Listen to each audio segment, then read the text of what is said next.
Bueno, muy buenos días.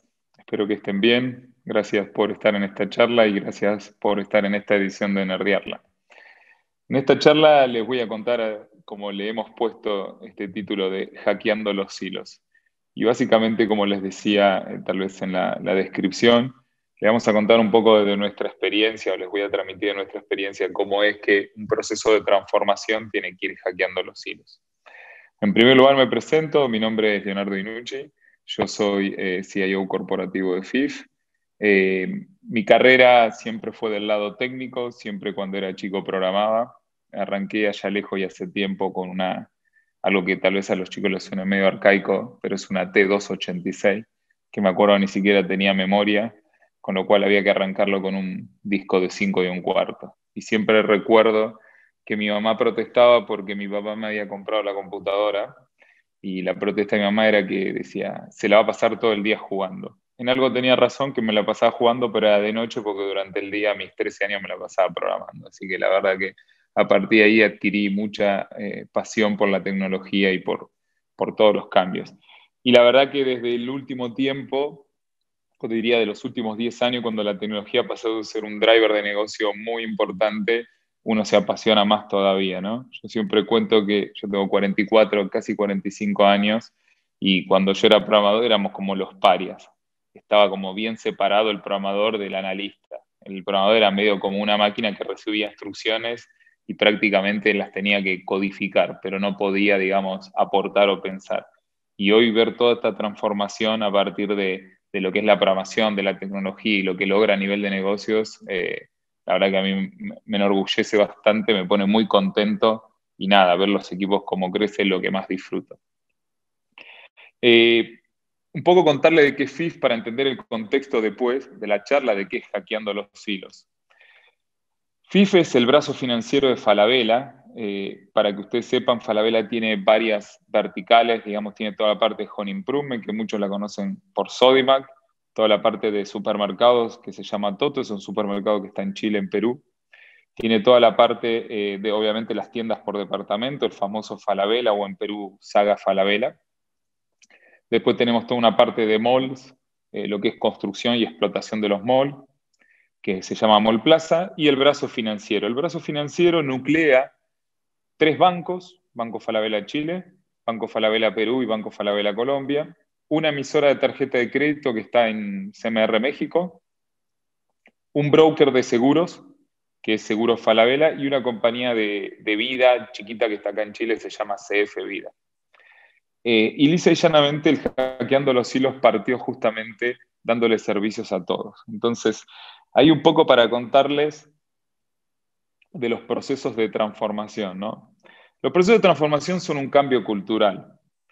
Y como todo cambio cultural, no está relacionado exclusivamente con la tecnología. La tecnología termina siendo un habilitador. Acá lo más importante es justamente que es un proceso de transformación desde las personas, desde la organización.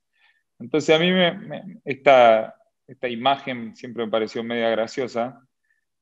Cuando decía vendo un transformer de Renault, el único problema es que se me quedó trabado cuando se estaba transformando. Esto es lo que pasa muchas veces en las organizaciones cuando uno empieza los procesos de transformación. Se cree que un proceso de transformación es solamente desde el punto de vista de TI, de la tecnología, y no se comprende que hay un cambio cultural. Entonces cuando uno ve la organización desde afuera, termina viendo como este Renault 4, ¿no? O sea, vos decís, no, no es un Transformer, en realidad es un Renault 4 todo chocado. Y eso es lo que sucede generalmente en los procesos de transformación cuando no se toma como un cambio cultural. Entonces, ¿qué es lo más importante en todo proceso de transformación? Y acá les cuento un poco siempre hablando de la experiencia, ¿no? Esto no pretende ser ni una charla académica, ni mucho menos. En particular, lo primero es, cuando uno llega, es buscar e identificar equipo y talento. Uno tiene que partir encontrando aquellas personas que pueden ser motores de la transformación. Suena medio trillado, pero cuando nosotros partimos en la Digital Factory de FIF, no había, por ejemplo, roles de DevOps. Entonces, queríamos arrancar con DevOps, pero no teníamos gente. No teníamos gente capacitada y ni siquiera teníamos perfiles para ello. No teníamos cloud. Los primeros servidores de cloud estuvieron pagados con una tarjeta de crédito.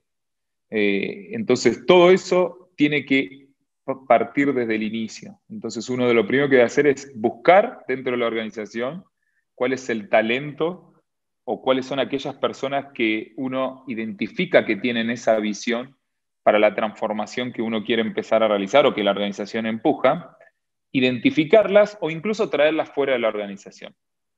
En particular, nosotros hicimos un mix. Había personas dentro que capacitándolas podían subirse al tren de la transformación y había otros que en realidad teníamos que, digamos, traer fuera de la organización. Lo segundo es el punto que yo le llamo el de las 2B. ¿Por qué le digo de las 2B? Porque hay que comenzar por lo básico y por las bases. A ver, obviamente es un proceso muy largo y es un proceso que para mí nunca termina. Nosotros estamos en constante transformación. Y hay que empezar por lo básico porque justamente es lo que tenemos que tener. O sea, el acceso al cloud es una de las cosas que yo le decía antes. Si yo no tengo lo básico para poder acceder a un cloud, para poder empezar a armar pipelines de integración, para poder empezar a automatizar tareas, no puedo arrancar el proceso de transformación. Y obviamente también arrancar por todo lo que es las bases, los que le decimos los cimientos o los foundations. Empezar a implantar práctica DevOps, empezar a implantar práctica de QA Automation, etc. Como es un proceso largo, hay que arrancarlo cuanto antes. Ahora bien, ¿qué es lo largo del proceso? ¿Lo largo del proceso va a ser hacer un pipeline de automatización? No. Por lo menos en la experiencia mía y en nuestra experiencia, no es eso lo largo, porque uno de última puede conseguir o contratar consultoras, si es que yo no lo recomiendo, prefiero siempre tener el talento adentro, pero puede conseguir personas y digamos, empezar a automatizarlo. Lo más complejo de todo proceso es lo mismo que decía antes, es el cambio cultural. Y vamos a un ejemplo. Yo puedo armar un pipeline para poner cierto programa, por ejemplo, un sitio público, que despliega automáticamente por todos los ambientes. Nosotros somos un banco tiene normativas, los bancos crecieron siempre en forma de silos, recién, si hablamos un poco de los bancos digitales ya no, pero nosotros venimos de una banca tradicional y siempre crecieron en forma de silos, con lo cual hasta incluso el regulador te impone esta división de la tarea. No puede haber el que hace y controla a la vez. Entonces, cuando uno le muestra que hay un plan de automatización que hace todo, no, pero ¿cómo? Este hace y controla a la vez y ves el mismo que lo programó. No, eso no puede ser. Entonces, ahí está el verdadero challenge. Y yo por eso digo que hay que comenzar por lo básico y por las bases. No por el tema técnico, sino por el tema de que lo básico y las bases es lo que te va a empezar a empujar este cambio de mindset. Empezar a meter dentro de este excusa que vendría a ser el pipeline de automatización, ¿cómo puedo ir pasando de ambiente? Lo clásico es, y yo trabajé en bancos, trabajé en el banco hipotecario, es, no, el programador termina de desarrollar, se lo pasa a QA, pero el que instala es el de QA, no instala el programador. Y cuando QA termina de probar, se lo pasa al de producción, y el que instala todo es el de producción. Y si hay un problema, vuelve todo para atrás. Bueno, nosotros sabemos que con un pipeline se puede hacer todo automáticamente y apretando una tecla, chau, se acabó el tema. Entonces, ¿dónde está justamente el verdadero challenge? En empezar a romper ese silo, el silo entre el desarrollador, el QA, el de producción, y decir, mira, este pipeline va a llegar hasta el punto final en el cual va a dar todo automático. Y ahí es donde está el verdadero challenge, en romper el mindset. La segunda, o mejor dicho, la tercera, pues ya había hecho la primera de identificar talento, es hackear los hilos que están más cerca del proceso y que sean los más dolorosos. En particular, una de las cosas que yo siempre recuerdo cuando empezamos era los ethical hacking de todas las actividades. Obviamente, todo desarrollo, especialmente desarrollo que maneje datos claves como datos de cliente, número de tarjeta de crédito o cuentas corrientes, saldos, etcétera, más allá que todo desarrollo debería tenerlo, tiene que tener un ethical hacking. Lo que nos pasaba en particular es que nosotros terminábamos de desarrollar, el ethical hacking lo hacía otra área externa, digamos, del grupo, o sea, es otra empresa interna del grupo, y directamente era como un ticket, era bien estilo FIFO. Uno iba, le pedía turno, el que estaba a cargo de eso le decía, bueno, mira, te voy a dar turno dentro de 15 días, le daba turno dentro de 15 días, contrataba una empresa externa para hacer ese ethical hacking, la empresa externa hacía el ethical hacking, devolvía el informe, generalmente el primer ethical hacking te deja unos cuantos rojos, devolvía el informe y cuando volvía para atrás habías pasado un mes y lo único que tenías era un ethical hacker con un informe de todos agujeros, pero tu código o tu programa o tu producto no estaba en producción. Y obviamente cuando uno perdía ese tren, porque obviamente en un proceso de desarrollo uno tiene fallas, tenía que volver nuevamente a la tiquetera, le decíamos. Bueno, ese fue uno de los primeros silos que empezamos a hackear. ¿Por qué? Porque veíamos que nunca podíamos ser ágiles en el desarrollo si no teníamos las personas de ética del hacking metidas adentro. Y lisa y llanamente lo que planteamos fue acercarnos al área que estaba a cargo, al área de seguridad que estaba a cargo de todo, digamos, estas actividades, y le dijimos, mirá, nosotros queremos trabajar con ustedes, es más, necesitamos trabajar con ustedes, porque ustedes son los expertos de seguridad y son los que nos pueden advertir de aquellos problemas, y no queremos salir en la plana primaria del diario de que nos hackearon la aplicación y nos robaron los datos o los saldos de clientes, etcétera, etcétera. Pero tampoco podemos tener un proceso donde yo ponga un ticket y termine recién dentro de un mes sabiendo o conociendo dónde tengo los agujeros, pero no arreglando nada. Entonces necesitamos trabajar de otra manera.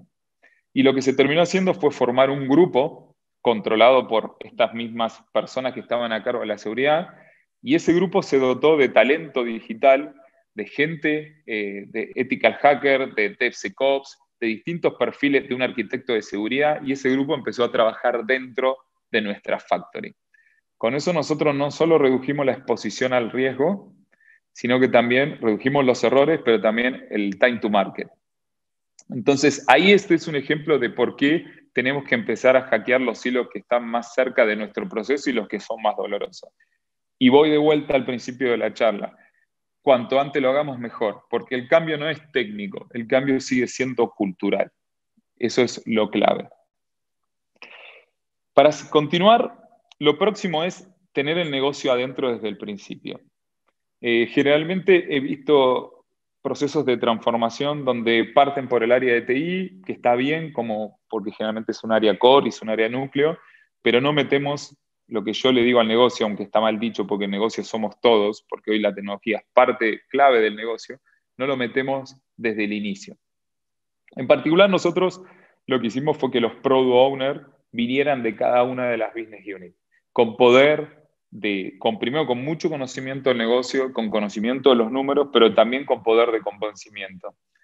Como este es un proceso que parte y es un proceso que se transforma constantemente, uno tiene que ir evangelizando y transmitiendo la idea.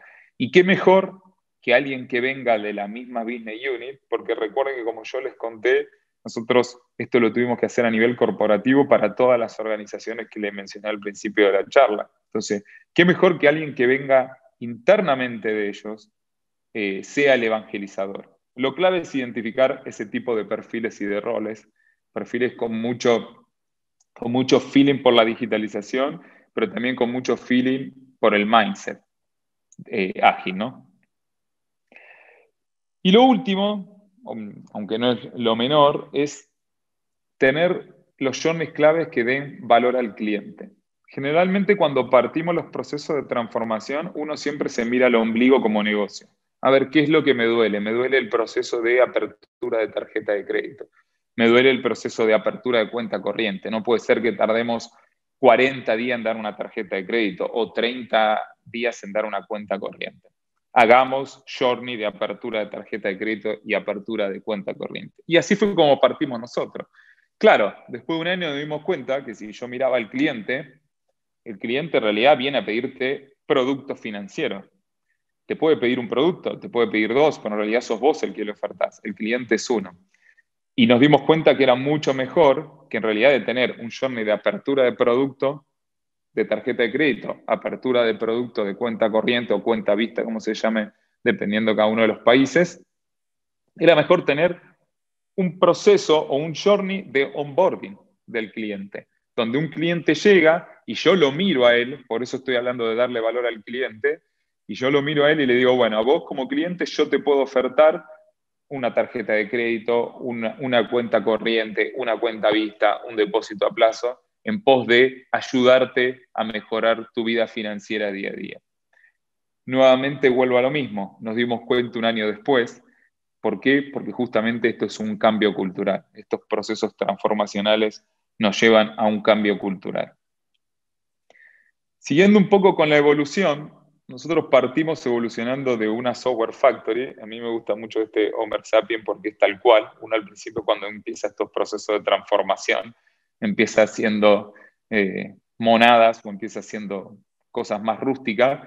Después no es que uno llega a un estadio de que es una máquina o un robot, sino termina siendo un Homero. Todavía tiene algunas cosas medias arcaicas o del pasado, pero uno está en un proceso constante de transformación. Y partimos de lo que era una software factory a una unidad de productos digitales.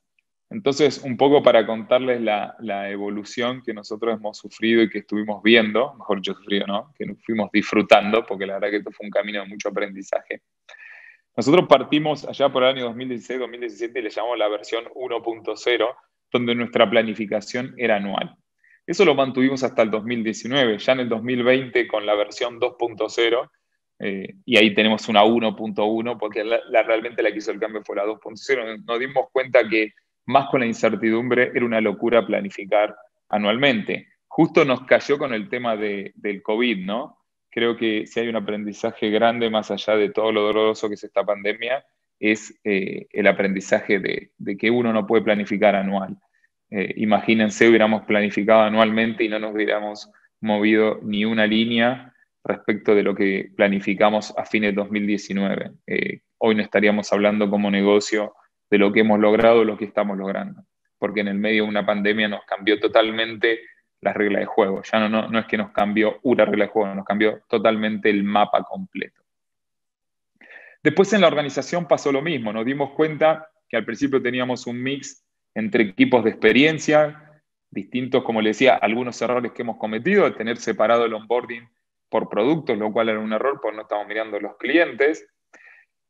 Y nos dimos cuenta que en realidad después, cuando esto fue creciendo, ya nos teníamos que empezar a orientar a una organización por portafolios. Y la verdad que ya ahora estamos parados en una organización muy orientada a los que son los Objective Key Results, los OKR, ¿no? Ya no medimos más la actividad, si se puso o no en producción tal o cual software, sino que ya empezamos a mirar el producto digital. ¿Cuánta venta me trajo el journey de apertura de tarjeta de crédito? ¿Cuántas tarjetas aperturé? ¿Cuántas tarjetas aperturé con un journey, no sé, en el sitio público versus un journey colgado en nuestros retailers? Y eso es lo que estamos mirando ahora. Las métricas de éxito, lo mismo. Las primeras métricas de éxito eran delivery. Lo puse en producción, te prometí que el 20 de agosto iba a estar en producción, el 20 de agosto estuvo en producción. Te prometí que el 20 de agosto estaba en producción, le erré y te lo terminé colocando en producción el 15 de septiembre. Y esa era como la discusión y la pelea, entre comillas, que teníamos. Después nos fuimos mudando ya a una mezcla entre KPI y deliveries, donde ya no empezamos a decir, bueno, pero vamos a medir con cuánta cadencia ponemos en producción. Y ahora ya estamos experimentando directamente los KR. Ya lo que estamos midiendo es, mira, la verdad que a mí no me interesa tanto si lo pusiste en producción el 15 o el 12. Lo que más me interesa es que nos pusimos de acuerdo en cuánto este portafolio, cuánto este journey como negocio queremos que nos aporte o que nos haga crecer. Y todos, una vez que nos pusimos de acuerdo sobre eso y pusimos las metas que creíamos que como equipo podíamos alcanzar, nos movemos en esa dirección. Y dejamos las tareas lisa y llanamente que la manejen los equipos. Después, del punto de vista técnico, acá ya me meto un poquitito más en las entrañas. Claro, los equipos que partimos al principio, 2016-2017, éramos solamente equipos que tocábamos el canal. Entonces, cuando teníamos que requerir algo de los middleware, de las API o de los core, lisa y llanamente seguíamos trabajando en silo y hacíamos el típico pedido que entraba por la ventanilla 4, la ventanilla 4 te daba turno, y cuando estaba ese desarrollo, vos decías, bueno, listo, instalámelo en el ambiente, empiezo a probar y empiezo a seguir desarrollando, complementando el canal. Y mientras tanto, los equipos se iban a hacer otro journey. Eso no funcionó más o menos hasta el 2018-2019. ¿Por qué? Porque primero teníamos que hacer un montón de cosas en el canal, entonces todavía nos quedaba mucha evolución, y nuestros cores o nuestros backend habían dejado ya una serie de activos creados. A medida que esos activos se nos fueron agotando y que empezamos a aparecer con nuevas experiencias, como por ejemplo Tap'nPay, que no estaba desarrollada ya por el 2018, o 2016 mejor dicho, que es todo el manejo de la tokenización y poder pagar desde el celular como un Apple Pay o un Google Pay, a partir de eso es que nos empezamos a dar cuenta que ya no nos alcanzaba, que ya teníamos que empezar a meter equipos incluso que tocaban APIs, que se conectaban. Y hoy ya estamos en un estadio, de vuelta, todo esto es obviamente experimentación y mucho aprendizaje y error, donde ya tenemos una integración, o eso intentamos hacerla vertical, donde tenemos gente que toca el canal, gente que toca, desarrolladores que tocan los que son las APIs, los core, hemos integrado marketing digital y hasta perfiles de data, todos bajo el mismo journey o portafolio, como le quieran llamar, y con los mismos KR. Y eso es lo que empezamos a experimentar a partir de este año. ¿Por qué? Porque creemos justamente que esa es la forma de trabajo en la cual vamos a ganar agilidad y vamos a ser cada vez más eficientes en el desarrollo y puesta a producción, mejor dicho, o explotación de nuestros productos digitales. Y después un poco lo que yo le decía abajo, ¿no? Las oportunidades que tuvimos en el modelo. Mucha reutilización de desarrollo allá cuando empezamos por el 2016-2017, un foco en el delivery, como dije antes, en la mejora continua. Después pasamos a dependencia con muchas áreas. Si ustedes ven, lo seguimos manteniendo eso. Hasta el 2020 teníamos dependencia con muchas áreas. En este 2021 le pusimos ahí en proceso de aprendizaje, porque justamente esta integración vertical que estamos haciendo es un aprendizaje. Seguimos teniendo dependencia con áreas. Tratamos de justamente ir hackeando estos silos e ir integrándolos. Entonces, como ven, nuestro proceso fue de ir tomando estos silos e ir cada vez metiéndolo bajo un mismo value stream, meterlo bajo el mismo tren de trabajo, bajo el mismo tren de desarrollo, bajo el mismo tren de agregado de valor. Y finalmente algunas reflexiones, que un poco lo que venía charlando, ¿no? Los cambios son cambios de culturas y son cambios complejos y completos. Son complejos porque es cambiar la forma en la cual veníamos haciendo las cosas. Y cuando sos exitoso, más cuesta. Esta es una organización, el banco siempre fue una organización exitosa, la tarjeta fue una organización exitosa. Entonces, ¿por qué cambiar si soy exitoso? Parece trillado, pero es realidad. Cuando uno se encuentra y se encuentra con ese tipo de discurso, y no está mal, son cambios que nos cuestan. ¿Y por qué le digo completos? Porque uno lo tiene que abarcar punta a punta. Uno no puede solamente quedarse enfocado en la tecnología y decir, bueno, voy a hacer un pipeline de integración y ya está. Con eso voy a hacer la transformación. No, con eso no vas a hacer nada. Con eso vas a hacer es que vas a poder desplegar más rápido. Pero vas a poder, si todos los que intervienen en esa cadena de valor te compran el cuento de que vas a desplegar más rápido y que es mejor para el negocio, etcétera, etcétera, y hay un cambio de mindset. Por eso es completo, porque es un cambio a toda la organización. La regla, digamos las 2B, arrancar por lo básico y por las bases. Cuanto antes se arranque, mejor, porque es complejo, es largo y lleva su tiempo. Y además, uno no va a terminar solamente de una vez. De cara al cliente final, no mirando al negocio. El ejemplo que les contaba de nuestro journey de apertura de tarjeta de crédito versus el de cuenta corriente. Si yo me hubiera parado al inicio y hubiera mirado al cliente, hubiera dicho, pero el cliente viene a buscar productos financieros, no viene a buscar una tarjeta o una cuenta corriente. Puede ser que venga a buscar una tarjeta o una cuenta corriente, pero yo también, como negocio, digamos, como una función incluso de satisfacción al cliente, le tengo que ofrecer todas las variedades que les puedo ofertar, ¿no? Es un proceso de involucramiento continuo de otras áreas y roles. Uno cada vez va sumando más. Nosotros partimos sumando lo que eran los de seguridad, con los ethical hacking, etcétera, etcétera.